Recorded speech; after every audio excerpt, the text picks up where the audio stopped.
Então vai se consagrando à Virgem Maria. Quero também consagrar a Virgem Maria, esta pregação, esse momento de partilha, a minha vida. Porque todos os méritos dessa pregação, da oração que vai vir após, é dela e não meu. Nada é meu. Tudo para a Virgem Maria. Tudo para a honra e glória de Deus, através da Virgem Maria. Ave Maria, cheia de graça, o Senhor é convosco. Bendita sois vós entre as mulheres. Bendito é o fruto do vosso ventre, Jesus. Santa Maria, Mãe de Deus, rogai por nós, pecadores, agora e na hora de nossa morte. Amém. Pode se assentar.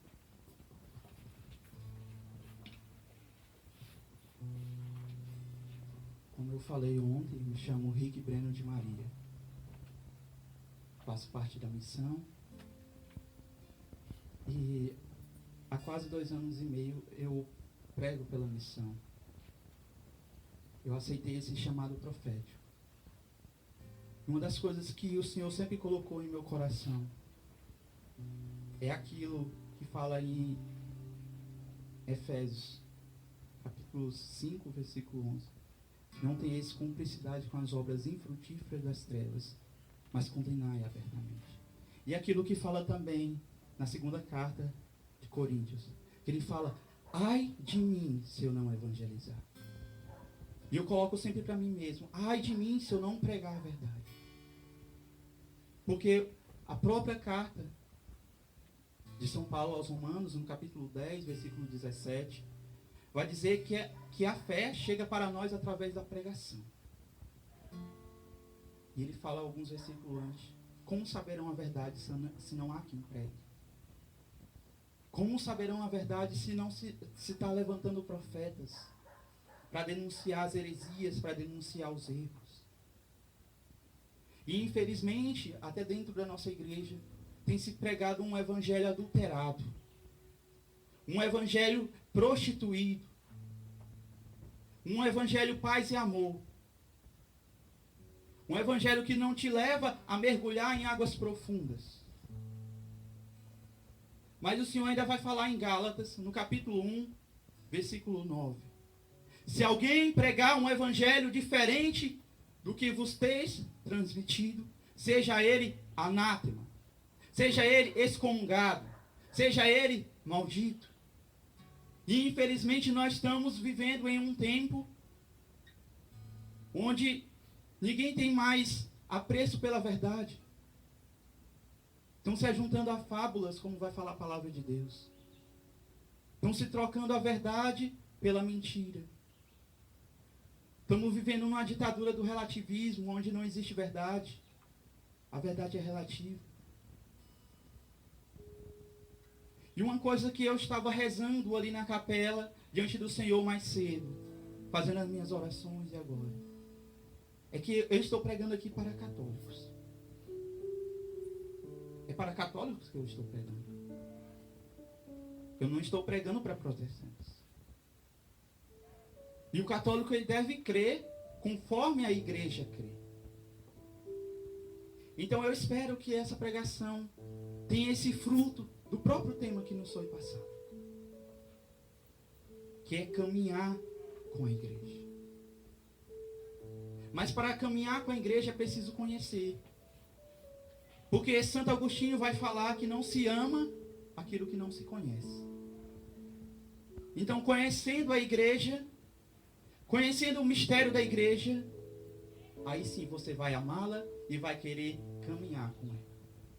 Amém? Abra comigo então no Evangelho de São Lucas, capítulo 5.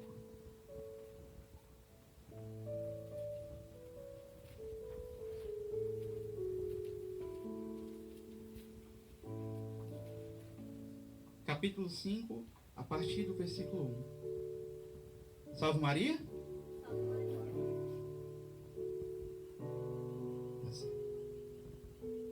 Assim diz o Senhor para nós.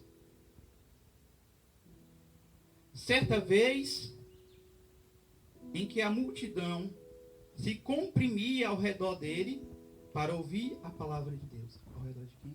De Jesus. À margem do lago de Genezaré, viu 2 pequenos barcos parados à margem do lago. Os pescadores haviam desembarcado e levaram as redes. Num dos barcos, o de Simão. Pediu-lhe que se afastasse um pouco da terra. Depois sentando, Jesus ensinava do barco as multidões. Estas são para nós a palavra da nossa salvação. Essas são para nós palavras da nossa salvação.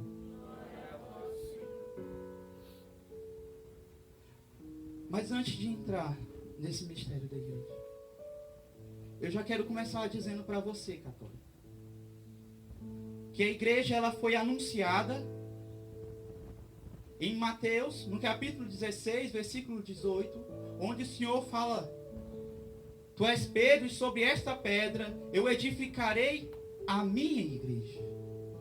Ali então é o anúncio da criação da igreja. E aonde é a criação da igreja, concretamente? É na cruz.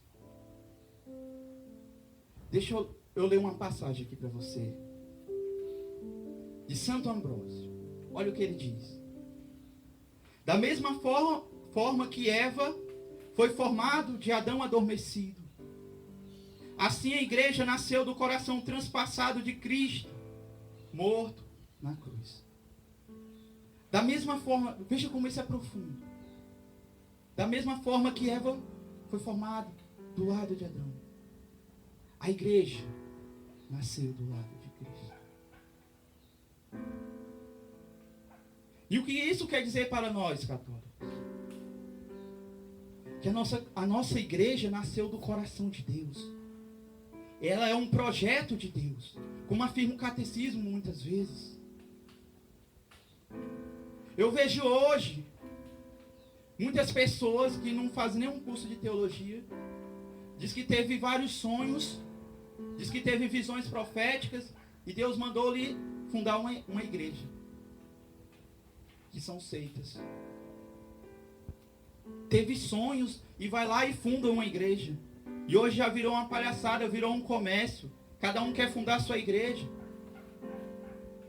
Mas a tua igreja não, católico. A tua igreja ela não nasceu de um sonho. A tua igreja ela nasceu do coração de Deus. Nós precisamos acreditar nessa verdade. A igreja ela nasceu do coração de Cristo. Ontem nós recebemos a efusão do Espírito Santo, toda a sua graça. E hoje pela manhã, o Bruno já foi pregando sobre a cruz, nós fizemos a meditação sobre o sofrimento. Então hoje nós queremos realmente beber desse alimento sólido, comer dessa palavra. Você tem que sair daqui, católico, com a certeza da sua fé. Você que é servo, que muitas vezes duvidou da sua fé, você tem que sair daqui com a certeza da sua fé. Mas para que nós possamos entender o mistério da igreja, é preciso nós entendermos também um pouco o mistério da nossa salvação. Por quê? Deus, lá no início, vai relatar o livro do Gênesis, criou o mundo. E cada dia que passava, que ele ia criando o mundo, ele terminava o dia dizendo o quê? Que aquilo era bom. Todos os dias, todos os 5 dias, o Senhor falava, isso era bom. Mas quando ele cria o homem e cria a mulher, ele não termina dizendo que era bom. Ele termina dizendo que era muito bom. Que é um projeto de Deus. Então o homem ali e a mulher, eles são criados com os dons preternaturais. A imortalidade, não tinha confusão, atrito entre o corpo e a alma dentro do coração do homem. A alma tomava conta do corpo. Eles já tinham ali a graça santificante que nós recebemos através do nosso batismo hoje. ele já tinha as virtudes teologais, ele já tinha todos os dons do Espírito Santo. O projeto de Deus para nós então era tremendo, era grandioso. O homem não deveria nem morrer e nem sofrer. Mas Satanás tentou o homem, tentou a mulher, e ela comeu da árvore que não podia, do conhecimento do bem e do mal, do fruto proibido. E comendo desse fruto, desobedecendo a Deus, então o homem pecou. E com o pecado do homem, ele perde todas essas graças que ele tinha antes no paraíso. E como ele perdeu essas graças, então ele começou a morrer, a sofrer. Deus o expulsou do paraíso e colocou anjos para guardar o caminho da árvore da vida. E o homem foi expulso do paraíso. E então esse pecado de Adão, a igreja vai nos ensinar o pecado original. O pecado pessoal de Adão se chama pecado original originante. Mas o pecado, a situação decaída que nos é passada por receber a natureza humana, é chamado de pecado original originado. São as consequências.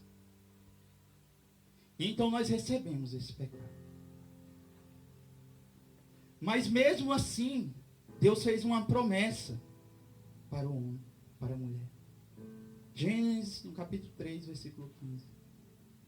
Eis que porém inimizade entre tu e a mulher, entre a vossa descendência e a dela.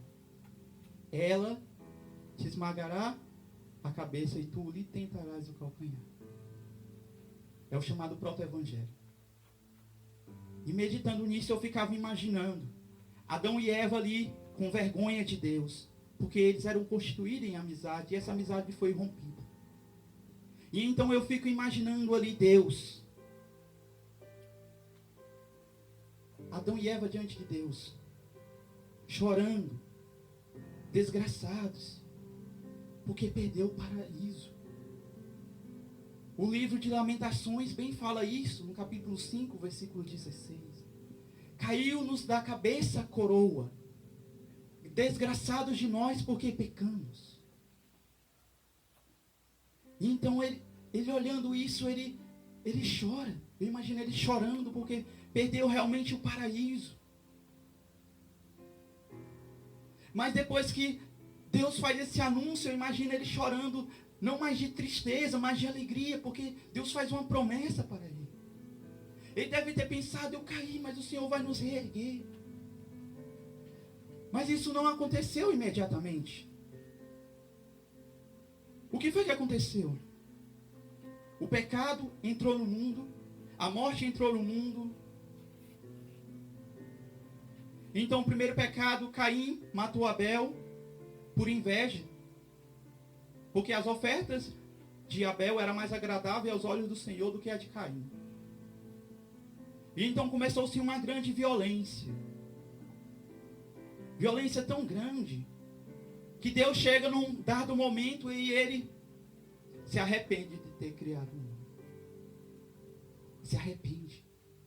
E quando ele se arrepende de ter criado o homem, ele então manda um dilúvio para que tudo aquilo que respire perca o sopro da vida.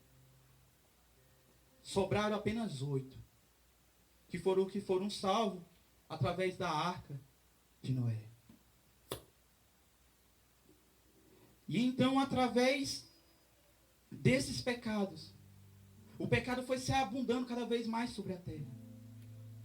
Sodoma e Gomorra caindo na prostituição, no adultério, no homossexualismo, caindo no pecado. E o que foi que Deus fez? Falou, olha, eu vou destruir Sodoma e Gomorra. E Abraão começou a rezar para Deus. E chegou a falar, olha, será se tiver 10 justos naquela cidade, irá destruir os justos pelos pecadores? E Deus fala, Se tiver 10 justos, eu não destruirei. Mas creio que lá nem 10 justos não tinha. Tinha apenas a família de Abraão que estava lá. Ló. E sua família. E então Deus foi e mandou fogo e enxofre sobre aquela cidade, Sodoma e Gomorra, e ela foi destruída. Por conta do pecado. E o pecado foi crescendo tanto, até em homens de Deus. Abraão, por exemplo, Deus fez uma promessa para Abraão, mudou até o nome dele de Abrão para Abraão, e dizia que ele ia ser pai de multidões. Mas Abraão não aguardou a promessa. A sua esposa Sara, que não podia ter filho, deu a Abraão a sua escrava Agar para que tivesse filhos com ela. E teve um filho chamado Ismael, que não era o filho da promessa. E esse Ismael, até hoje, a descendência de Ismael, chamados árabes, eles fazem, eles são contra os israelitas. Existe essa rixa até hoje. E esse pecado foi crescendo. Moisés, que era um grande homem de Deus, onde Deus, quando falava com ele, a sua face brilhava. Deus o chamou na sarça ardente. Mas certa vez, quando Deus pediu, o povo estava murmurando, pedindo água. Então, o que foi que Moisés pediu? Pediu que mandasse água. Só que ele se irou contra o povo. Deus pediu para ele bater na rocha uma vez só, ele bateu 2. E Deus não gostou da atitude dele. E aconteceu que Moisés, ele nem entrou na terra prometida. Quem entrou na terra prometida com o povo de Deus foi Josué. Saul foi consagrado a ser um grande rei de Israel. Mas ele não guardou os mandamentos de Deus. Ele desobedeceu a Deus. E pensou que sacrifícios que ele fizesse seria melhor do que a obediência dele a Deus. E Deus o rejeitou como rei de Israel. Depois de Israel, então veio Davi. Davi que foi consagrado a Deus. Consagrado para ser rei. E ele fez os salmos belíssimos. Mas ele também pecou. Ele cometeu adultério contra Betsabé, esposa de Urias. E para que Urias não soubesse, ele ainda mandou ele para a frente da batalha para morrer. E ele morreu. Adultério e homicídio. E através do profeta Natã, foi que Deus mostrou para ele a sua iniquidade. E ele se arrependeu e fez o Salmo 50, miserere. Grandes homens de Deus que caíram. Salomão, vai falar a palavra de Deus, que quando Salomão nasceu, Deus o amou. E Deus deu para ele toda a sabedoria, que a palavra de Deus vai dizer que nenhuma pessoa foi mais sábio antes da Sagrada Escritura, antes dele, e nenhum homem vai ser mais sábio depois dele. Mas mesmo com essa sabedoria que ele pediu a Deus para governar o povo, ele pecou. Ele tinha cerca de 1000 esposas. Ele tomou para ele esposas de reinos estrangeiros, o qual o Senhor os tinha proibido. E com essas esposas, o que foi que aconteceu? Ele começou a adorar os deuses estrangeiros. Isso não agradou a Deus. Tanto não agradou a Deus, que o tirou do reinado e deu para os seus servos. E dividiu também o reinado de Israel em 10. E ainda falou para ele que a descendência de Davi ia ser amaldiçoada durante várias gerações. Pecou também. E todos os homens iam pecando. Vários homens iam pecando. Homens de Deus, homens que Deus levantou, homens que tinham unção, mas pecaram. Por causa de quê? Do pecado. Por causa que tinha concupiscência. Havia já um abismo entre Deus e os homens. E muitas vezes no Antigo Testamento, eles faziam um sacrifício para Deus com sangue de cordeiro, para aplacar a ira de Deus, para perdoar os pecados. O sacerdote uma vez no ano entrava no templo, no lugar chamado Santo dos Santos. Só ele poderia entrar, e só uma vez ele poderia falar o nome de Deus, que é Yahvé. Ele entrava nesse lugar e tinha uma corda amarrada na sua perna. E ele teria que estar em estado de graça naquele momento, o sacerdote.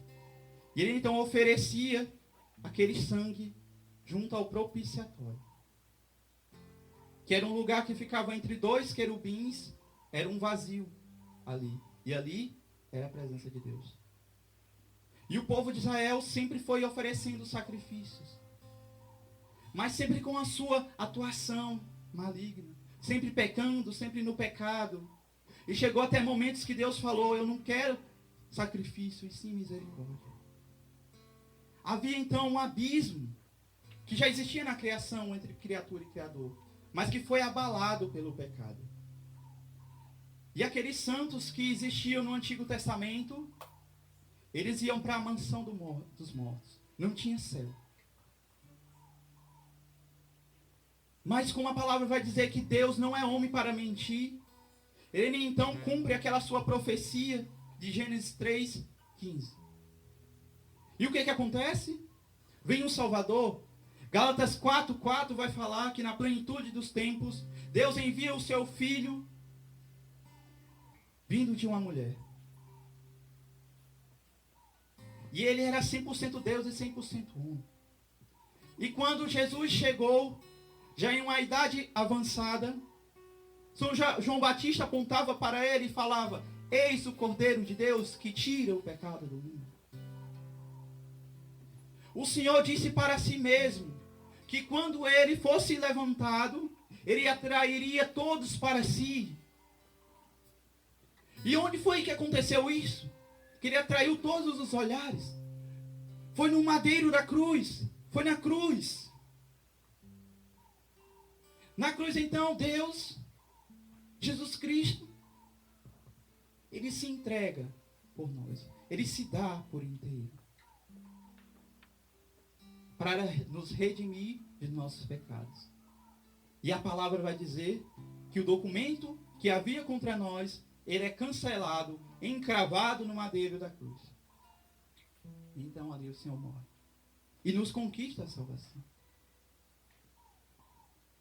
Mas existe uma diferença, meu irmão, entre salvação oferecida e salvação aproveitada.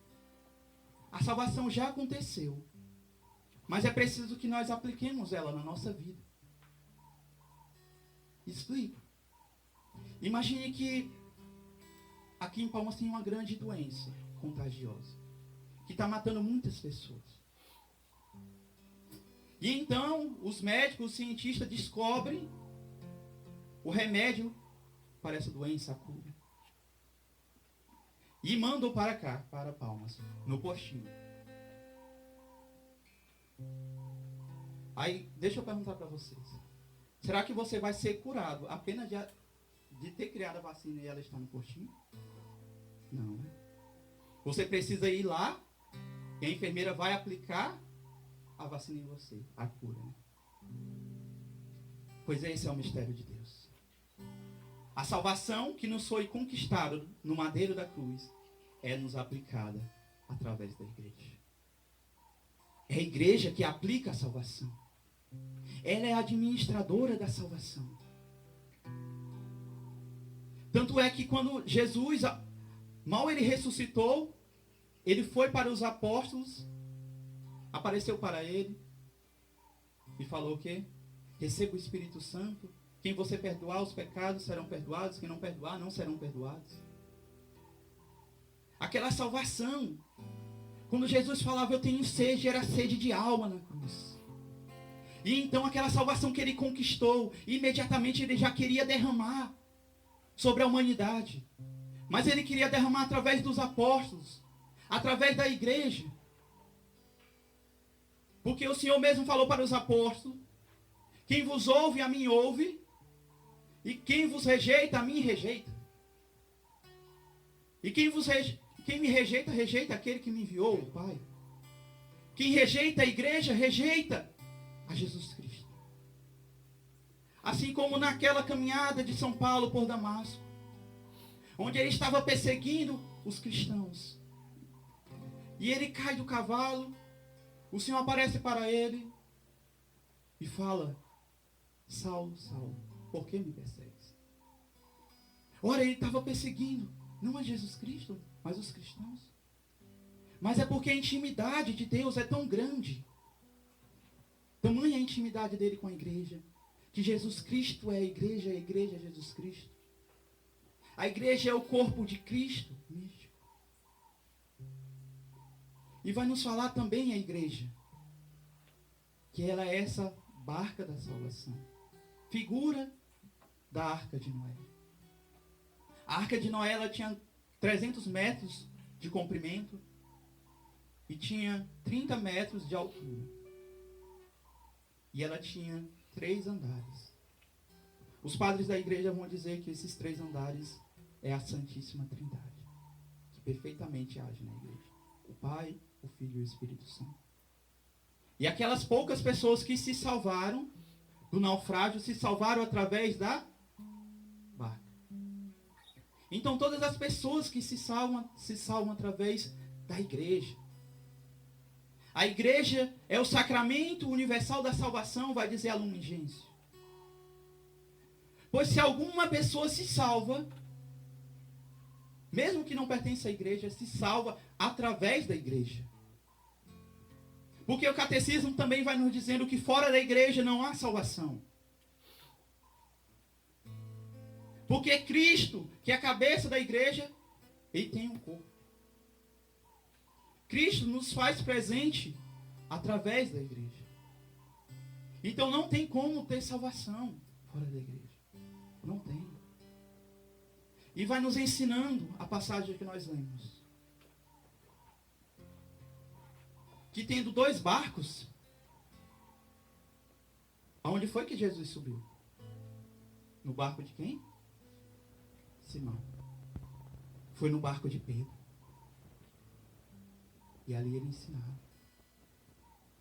Foi no barco de Pedro. Meu Deus! Jesus então ele está no barco de Pedro. Jesus ele não está na barca de Calvino, de Lutero, não. Ele não está na barca de John Knox, não está. De John Wesley, de Edir Macedo, do Valdomiro. Não, ele não está em nenhuma dessa barca, não. Jesus Cristo está na barca de Pedro. Oh, glória! Aplauda, meu irmão! E é nessa barca que Jesus ensina. É nessa barca que Jesus está sentado e ensina a multidão, e ensina o seu povo. Então, meu irmão, eu quero convidar você, servo e serva, a caminhar nessa barca, na barca da igreja, na barca de Pedro. Você não pode sair daqui da mesma forma que você entrou na sua fé. Você tem que caminhar na barca de Pedro. Você tem que caminhar com a igreja. Porque é lá que Jesus está. E na continuação da mensagem, da palavra que vai dizer que Jesus pediu para que Simão e os apóstolos jogassem as redes. E mesmo tendo jogado as redes a noite toda, não tem encontrado nada, Simão falou: não por mim, mas porque vós estáis pedindo, eu jogarei as redes. E eles pegam tanto peixe, que a barca falta não aguentar. O Papa, então, ele é essa pessoa, obediência a Cristo. E esses milagres acontecem na barca de Pedro. Então isso me faz também lembrar de uma mensagem, um sonho profético de São João Bosco. São João Bosco, ele teve um sonho. E então ele vê um mar agitado. E vê um grande navio, uma grande barca. E essa barca, quem estava conduzindo ela era o Papa. O Papa estava conduzindo essa barca, ele era o limoeiro. E quando ele estava conduzindo essa barca, São João Bosco então vê, o mar começou a ficar mais agitado e começou a surgir várias embarcações, vários outros barcos. E começou a se atacar a barca e o navio onde estava o Papa. E essa barca foi tão atacada que chegou quase a submergir. Mas num dado momento do sonho de Dom Bosco, quando a igreja estava ali, o Papa já tinha até morrido, um Papa que foi acertado, ferido. Então, um outro Papa chegou e tomou de frente e continuou a guiar a igreja. Então, nesse momento desse sonho, aparecem então duas colunas. Uma menor, com a imagem da Virgem Maria, Imaculada. Nossa Senhora Auxiliadora. E nela estava escrito, auxílio dos cristãos. E numa barca maior, numa coluna mais alta, estava então Jesus Eucarístico, uma horte. E embaixo estava escrito, salvação dos que creem. Então, meu irmão, pelo esse sonho, dá para se notar várias coisas. Que a igreja está aqui. O Senhor não falou para a igreja que as portas do inferno não iam tentar contra ela. Falou para a igreja o quê? Que não vai prevalecer, mas tentará. E essas doutrinas, falsas doutrinas, então, que tenta derrubar a igreja por fora. Então é esse mar, essas embarcações. E nessa luta que nós vivemos hoje, da igreja, de acordo com o sonho de Dom Bosco, veja o que o catecismo vai falar sobre as tribulações da igreja.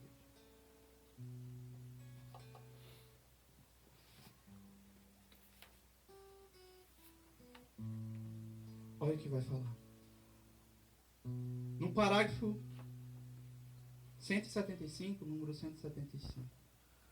Antes da vinda de Cristo, a igreja deverá passar por uma prova final, que abalará a fé de numerosos crentes. A perseguição que acompanha a sua peregrinação na terra porá descoberto o mistério da iniquidade, sob a forma de uma impostura religiosa que trará aos homens uma solução aparente para os seus problemas, à custa da apostasia da verdade. Não é o que nós estamos vendo hoje? Tantas pessoas se apostatando da fé, tantos erros pregados até mesmo dentro da igreja, porque o Papa Paulo VI vai dizer que a fumaça de Satanás entrou dentro da igreja. E então estão se apostatando da verdade. Estão deixando a igreja de Cristo por outras que não têm o Cristo, porque nós lemos que o Cristo está na barca de Pedro. E continua o catecismo.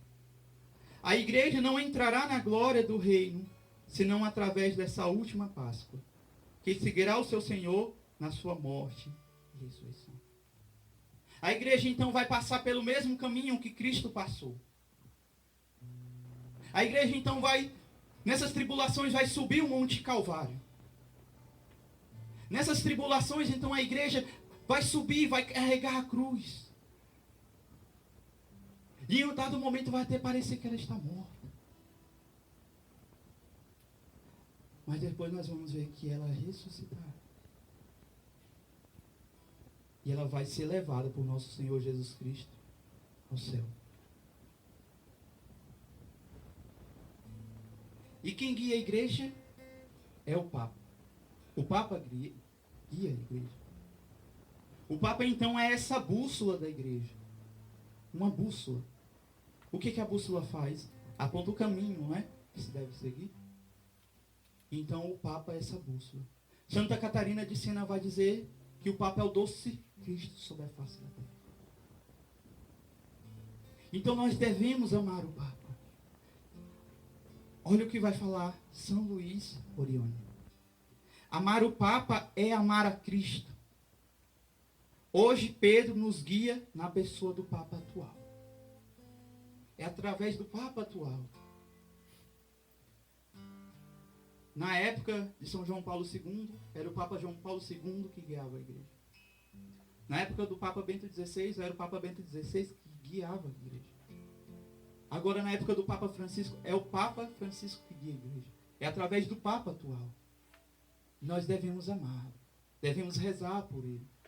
Assim como a igreja rezou por São Pedro quando estava preso, para que ele fosse liberto, para que ele não morresse. Sobre o Papa ainda, vai nos falar São João Crisóstomo. No interesse da paz e da fé, não podemos discutir questões relativas à fé sem o consentimento do bispo de Roma. Como era falado antigamente. Roma falou, a água parou. Roma falou, assunto encerrado. Através do Papa, que guia a igreja.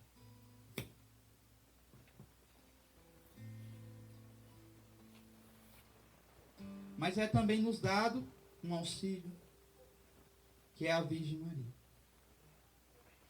Nesses tempos de tribulações, nesses tempos de apostasia, quem guia a igreja é o Papa. Mas a Virgem Maria, então, é esse sustento que ela dá aos profetas. E vai falar os santos que não se pode salvar sem auxílio da Virgem Maria. É a Virgem Maria que vai levantar os profetas dos últimos dias. É a Virgem Maria.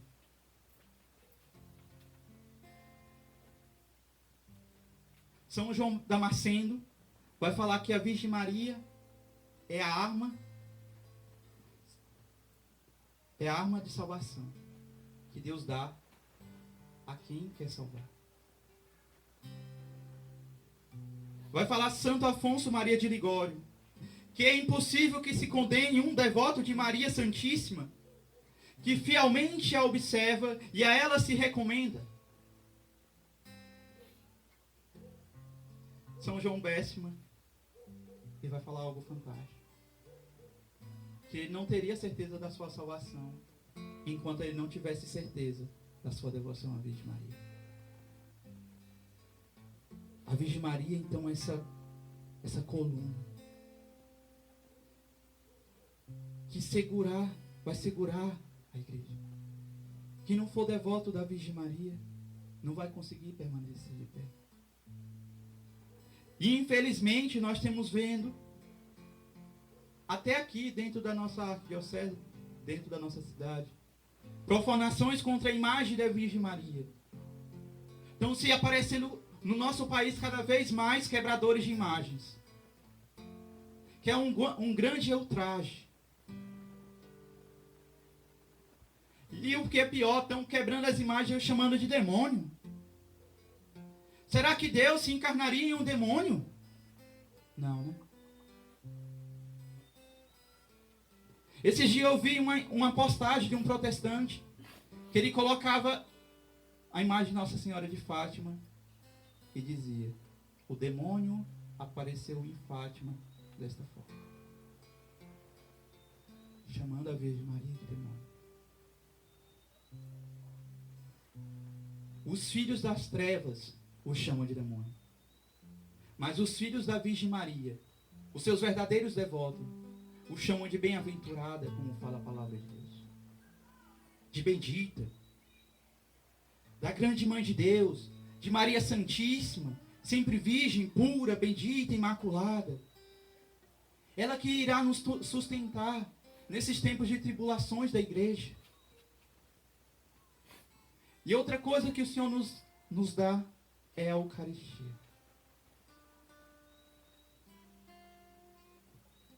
o Santíssimo Sacramento. Quantas vezes, até nós católicos, nós não acreditamos na presença do Senhor na Eucaristia. Nós não acreditamos que Ele está aqui. Mas o demônio, ele acredita. Porque ele rouba o Senhor nas santas missas, nos seus sacrários, para fazer missas negras. O próprio demônio várias vezes reconheceu o Cristo, mas aquelas pessoas que estavam com ele não o reconheciam. O demônio sabe que ali é Jesus, no Santíssimo Sacramento do altar. E nós não sabemos. Ou se nós sabemos, nós não acreditamos fielmente. São Padre Pio vai falar que se as pessoas soubessem o que é a Santa Missa, ia ter uma confusão na entrada da igreja. De tantas pessoas que queriam ir ali participar do Santo Sacrifício. Infelizmente, até as nossas missas que são celebradas são cheias de profanações, de coisas antilitúrgicas mesmo. Alguns dias atrás eu participei de uma Santa Missa. E ali, o sacerdote, depois de fazer tantas coisas antilitúrgicas, permitiu que o próprio fiel se autocomungasse. Alguns anos atrás eu participava de um retiro e eu servia nesse retiro como acólito. E durante 2 vezes, na hora da comunhão, sem um mínimo de respeito dando a comunhão, porque hoje até sacerdotes, mas os ministros extraordinários da Sagrada Comunhão entregam o Senhor como se fosse baralho. E então ali, naquele momento que eu estava servindo, o Senhor caiu no chão. E a pessoa sem nenhum respeito apenas pegou. E nem jogou a água ali para limpar. Mas eu fiquei ali ajoelhado. E começava a reparar o Senhor. Porque o mínimo fragmento do Senhor é Ele por inteiro. Muitas vezes as pessoas estão perdendo esse amor pelo Senhor. Até nós que somos católicos. Mas eu quero dizer para você que só vai ficar firme na igreja se você tiver um amor pela Virgem Maria. E um amor ardente pela Santíssima Eucaristia. Pela Santa Missa. São Francisco de Sales vai chamar a missa de o sol da igreja. E São Padre Pio vai falar que o mundo poderia sobreviver sem o sol, mas não poderia sobreviver sem a Santa Missa. Veja como isso é profundo. Poderia sobreviver sem o sol, mas não sem a Santa Missa. A missa é realmente esse sol da igreja. E Santa Teresinha do Menino Jesus vem dizer que a Santa Missa é a mão que aplaca a ira de Deus. É a mão de Cristo que aplaca a ira de Deus. O mundo só sobrevive hoje porque existe o santo sacrifício da Santa Missa. E muitas vezes nós católicos que temos na nossa igreja esse sacrifício, nós não damos importância ou participamos de qualquer jeito. Mesmo nós que somos conhecedores, vós que sois servos, muitas vezes nós entramos para participar da Santa Missa, e porque nós já sabemos o que é, nós já não sentimos mais nada. Meu Deus, quando você entrar para participar da Santa Missa, para servir, seja para cantar, seja para louvar, ou só participar aqui, para servir como acólito, como ministro extraordinário da Santa Comunhão. Se você entrar para a Santa Missa e suas pernas não tremer, é porque você já perdeu o sentido do mistério. Você já perdeu o mistério da Santa Missa. Meu Deus, a Santa Missa é tudo. É tudo. E é através da Santa Missa que a igreja permanecerá de pé. Através da Santa Missa. Para encerrar, olha o que vai nos falar Santo Hilário de Poitiers. Foi sempre privilégio da igreja vencer quando é ferido, progredir quando é abandonado, crescer em ciência quando é atacado. Santo Ambrósio de Milão vai falar: a igreja é o navio que navega bem neste mundo a sopro do Espírito Santo, com as velas da cruz plenamente desfraldadas. É a cruz. Vós que sois servos, vocês são chamados a derramar, se preciso for, o seu sangue pela igreja.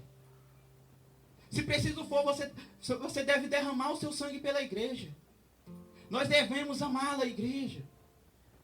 Santa Catarina de Sena, uma mulher que amava tanto a igreja, que ela falou que no dia que ela morresse, sabeis que a causa da sua morte é o seu amor pela igreja.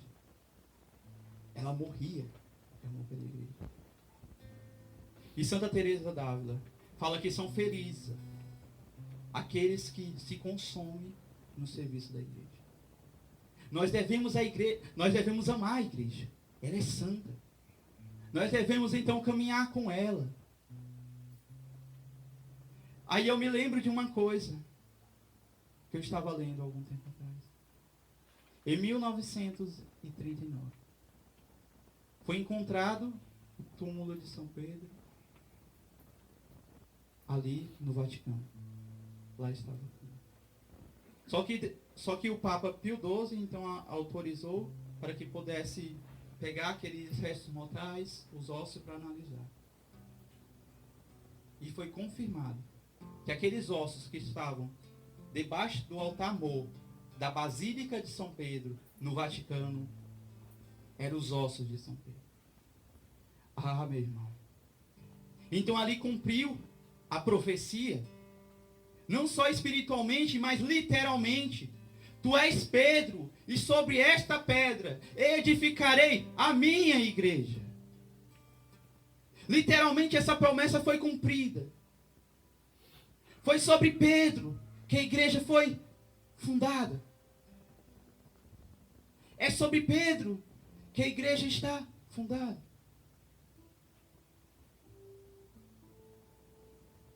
Meu Deus, como isso é tremendo. Quando eu via isso, meus olhos se enchiam de lágrimas. E eu falava, eu não tenho dúvida nenhuma. Eu amo ser católico. Esta é a verdadeira igreja. Eu amo ser católico. E uma palavra para concluirmos.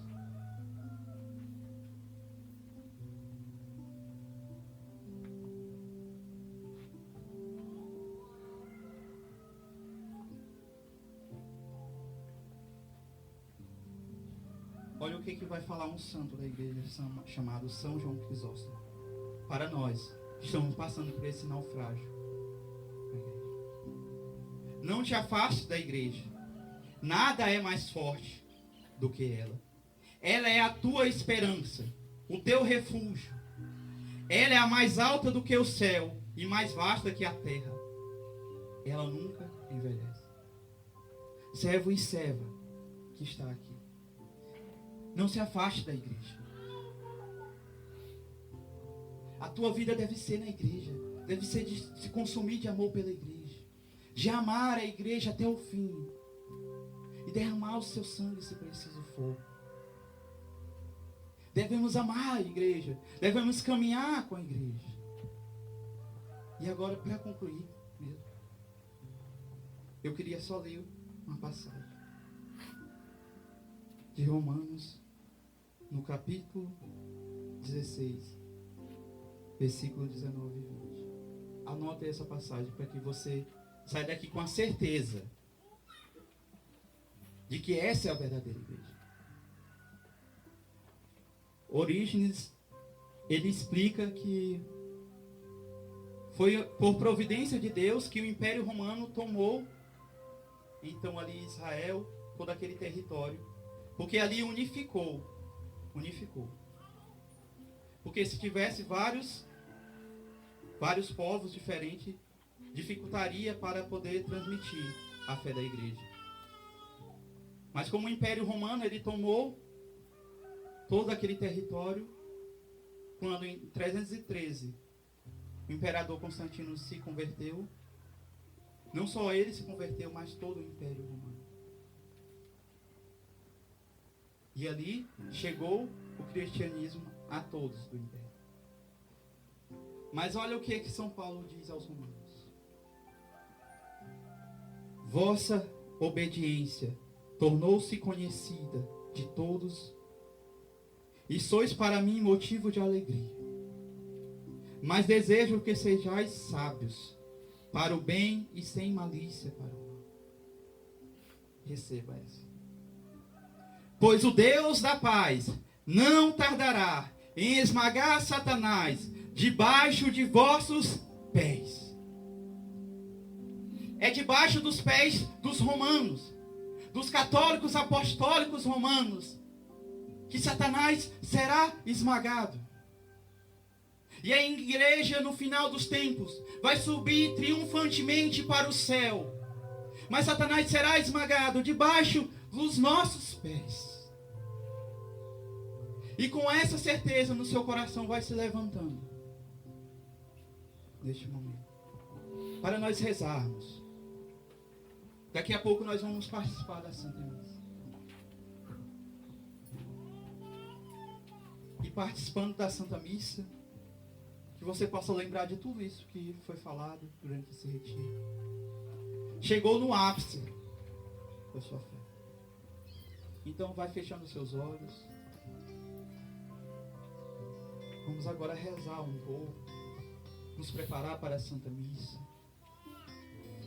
De tudo isso que foi meditado.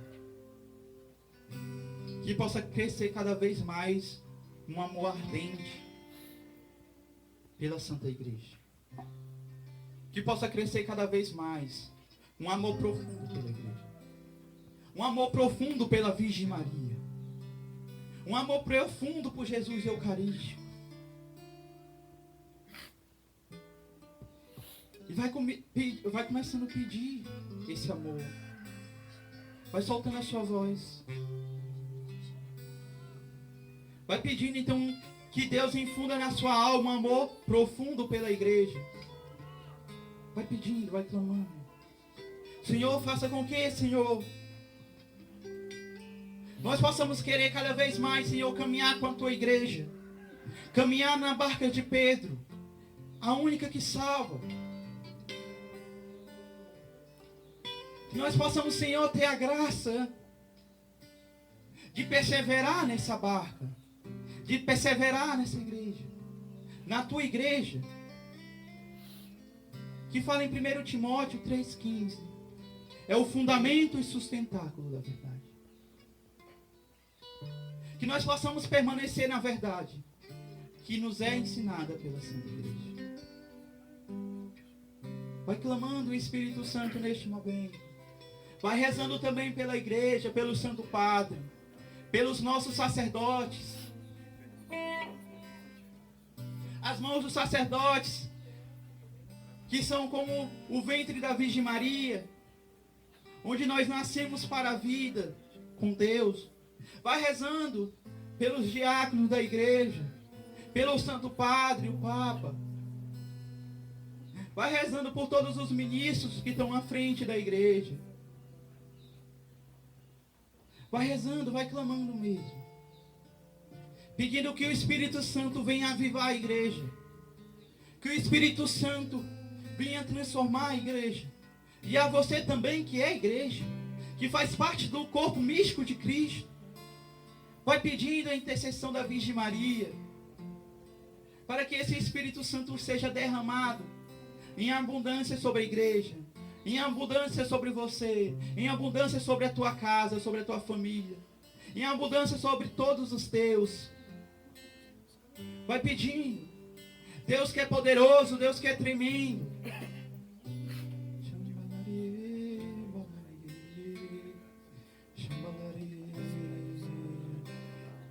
E nesse espírito de oração nós iremos cantar uma música que é quase uma pregação mesmo, que nos vem ensinar todas as verdades da igreja.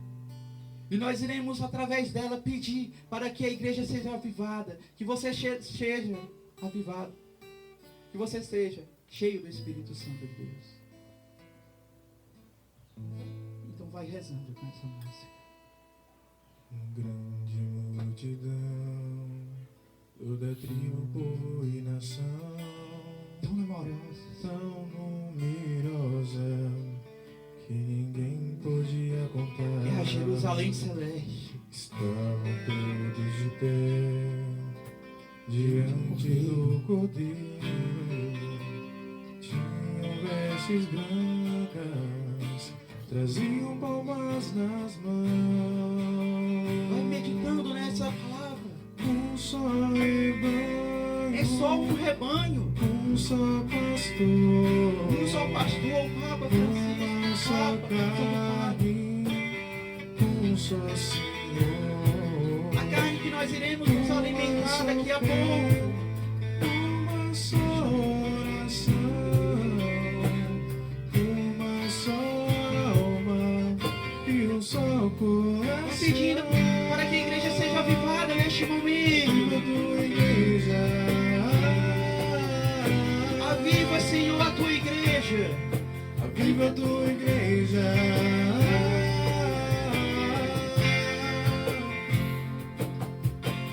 Viva tua igreja. Vai pedindo para que o Senhor avive. Senhor, Peça o Senhor que avive. viva tua igreja. Vai pedindo, Senhor, que avive a sua igreja. Viva tua igreja. Ele que se faz um